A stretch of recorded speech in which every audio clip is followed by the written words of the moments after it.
Alhamdulillah, wassalatu wassalam ala Rasulillah. Welcome to this special session, and welcome also to Sheikh Haitham al-Haddad. And for those of you who might not know, Sheikh Haitham is one of the senior scholars here in the UK, mashallah. And he's one of the judges on the Islamic Council of Europe. Sheikh Haitham has a wealth of experience when it comes to dealing with and hearing the issues and knowing about the issues that face families in the modern age, I feel. So I think we could all really benefit from his insights. So Sheikh, without further ado, we'd like to begin this session. Sheikh, we're inviting you to please give us some of your advice for parents in the modern age. بسم الله الرحمن الرحيم الحمد لله رب العالمين والصلاة والسلام على نبينا محمد وعلى آله وصحبه أجمعين. First of all, my dear brothers and sisters, welcome to you all, and may Allah Jalla wa Ala reward our sister Fatima. Sister Fatima, mashallah, I known her for I don't know how many years, Fatima now. Okay, at least 15 years, and she is a person that I'm proud of. And I consider her as my own sister. May Allah Jalla wa Ala be pleased with her. She's, mashallah, a model, a role model for many of our sisters, and mashallah, she is active in da'wah, but I have to say that she is looking after our family, after her husband, after her children, mashallah. Her son Yusuf is a hafiz, the second son is hafiz, and I think the third one is hafiz as well. So may Allah Jalla wa Ala accept from her, and may Allah Jalla wa Ala reward her for allowing me this opportunity to share a few ideas, a few points with you regarding raising our children at this time and age.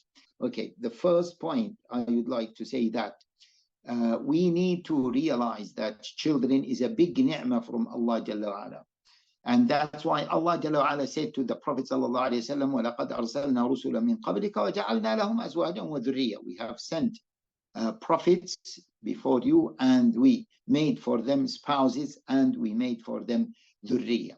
And we see that Allah Jalla wa Ala, when Allah Jalla wa Ala mentioned the story of Zakaria, قال رب إني وهن العظم مني واشتعل الرأس شيبة, and then he said فهب لي من لدنك وليا يرثني ويرث من آل يعقوب واجعله ربي رضيا.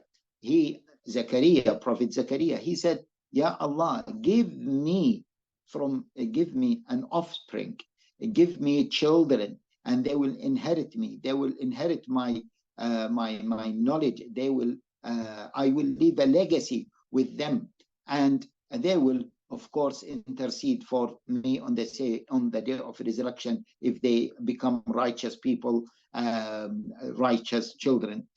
And subhanallah, I remember the statement of Umar ibn al-Khattab radiyallahu ta'ala anhu, who said that I'm a person who doesn't like to have, women, okay, doesn't like to have sexual relationship with women, but I force myself to do that in order to have the children who will glorify Allah Jalla wa Ala. Yeah, glorify Allah Jalla wa Ala, and hence I will get the reward of what they have done. And we all know the hadith of the Prophet sallallahu alaihi wasallam when he says, تزوجوا الودود الولود فإني مكاثر بكم الأمم يوم القيامة. Marry the loving lady, the fertile lady that can bring children, many children, because I will be proud of your number.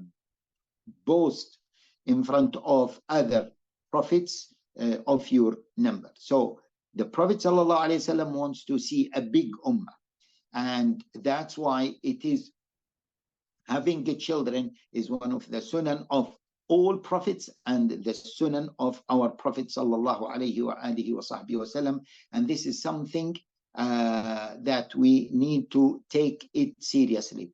My dear brothers and sisters, now it is very unfortunate. You see the younger generation, they don't want to have big families, and you can ask the children. You can ask your children, you can ask other children, okay, if they are married, how many children you would like to have? They will say maybe 1, 2. If they are not married, why don't you get married? Yeah, I'm not ready, etc.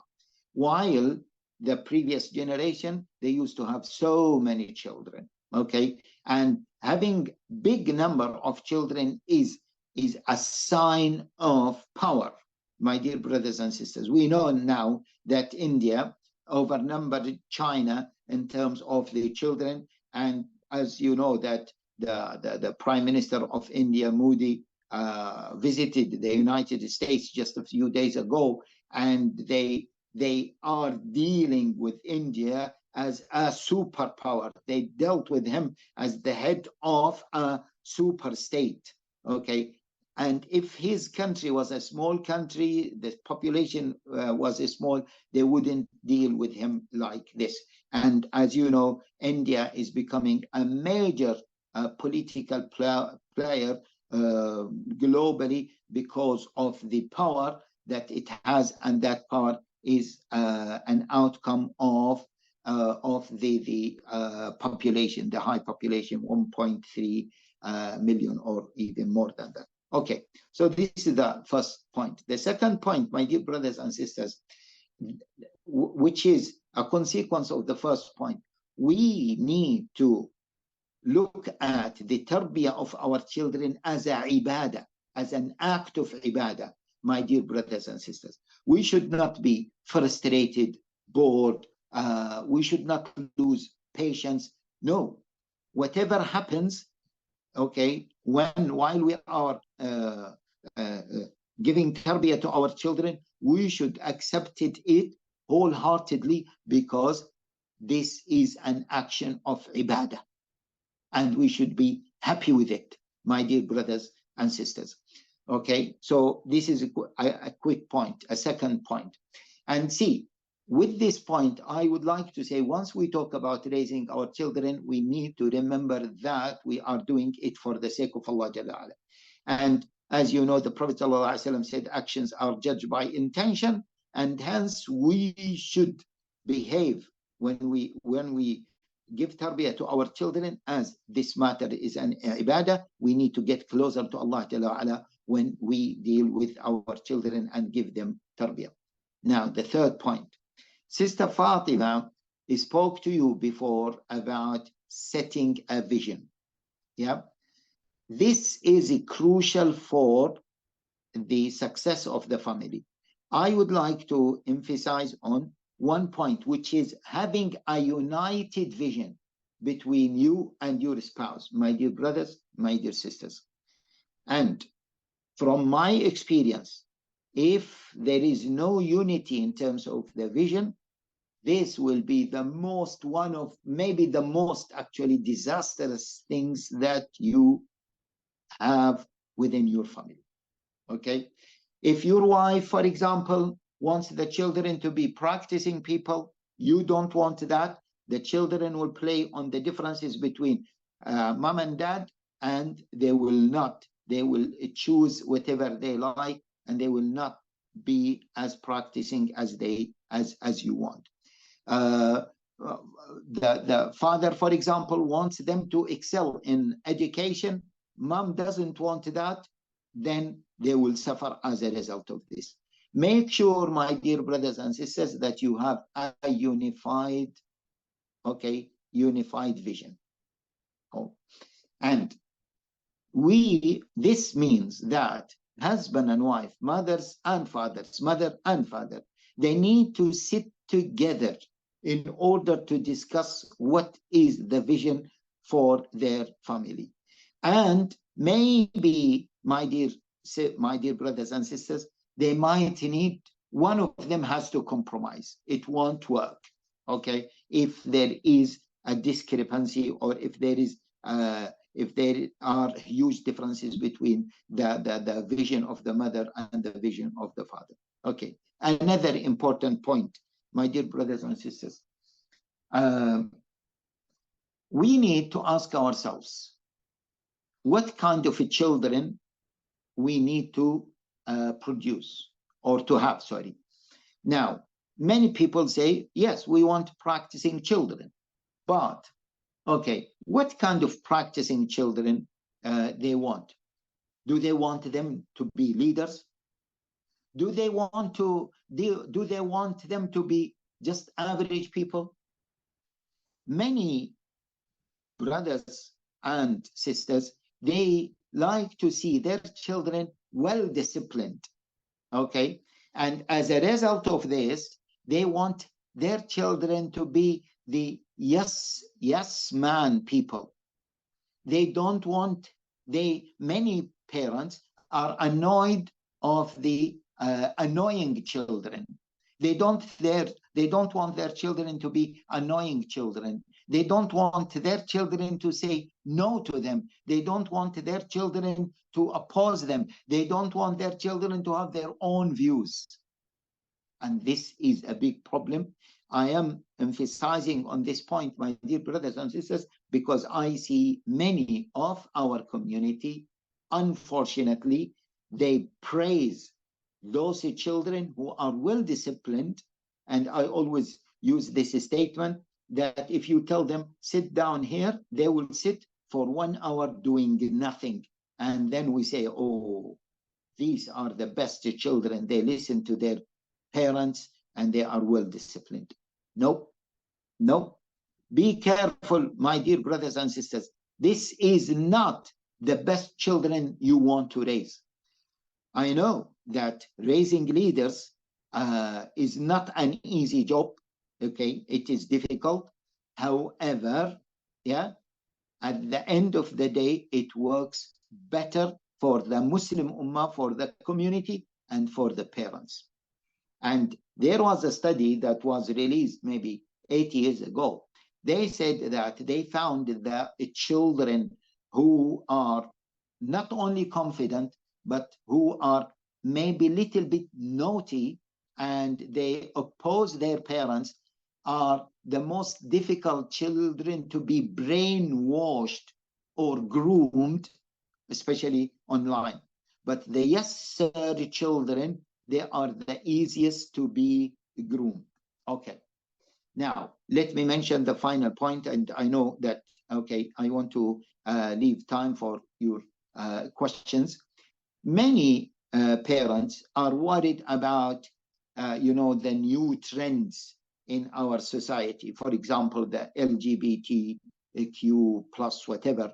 Many of the parents are worried about the deen of their children, whether they are confident or they feel inferior in front of others. And these are true worries. But believe me, my dear brothers and sisters, if you raise your children where your children have direct connection with Allah Jalla wa Ala by their hearts, they love Allah, okay? Along with loving Allah, they fear Allah. Yeah, okay. These two important points. Later on, they should glorify Allah Jalla wa Ala. This is the third point. The other point, my dear brothers and sisters, they should look at Islam as the greatest way of life. They should not, okay, raise them in a way that they are confident of Islam, and Islam is the best way for mankind. Now and 50 years ago, 500 years ago, and so on. Allah Jalla wa Ala says in the Quran, إِنَّ هَذَا الْقُرْآنَ يَهْدِي لِلَّتِي هِيَ أَقْوَمُ وَيُبَشِّرُ الْمُؤْمِنِينَ الَّذِينَ يَعْمَلُونَ الصَّالِحَاتِ أَنَّ لَهُمْ أَجْرًا كَبِيرًا. Okay, I would like to just mention one point here. Many parents, they would like to raise their children as they say, civilized children, and they respect everyone. And that, we need to qualify that. There is a difference between respect and maybe abide by the law. Yes, maybe raise your children that generally speaking, I'm not saying to the letter even, generally speaking, they should not break the law, otherwise they will get themselves into troubles. However, it doesn't mean that they should not be raised in a way to challenge the law or to aim to change the law, okay? To feel confident of who they are and to challenge other ideas and other concepts. That is not respect, okay? Respect is that, okay, you respect different ideologies, different styles of life, and this respect after some time will make the person inferior to other cultures, religions, styles of life. And respect is not what is needed, okay? All what you need is to that you don't break the law. You can challenge the law, you can challenge other ideas. So there is a fine line between both. My dear brothers and sisters, make sure that you raise up your children with this kind of confidence that they are able to challenge the law, to challenge the system, to challenge even other ideologies, okay? And that can be done within the boundaries of law. Believe me, that will protect them from many ideologies, many lifestyles that we are worried about. Okay, so these are just very quick points, and I'm sure Sister Fatima has covered many of those points. Jazakumullah khairan. We leave the space now for your questions. Jazakallah khairan, Sheikh, for those very thought-provoking points.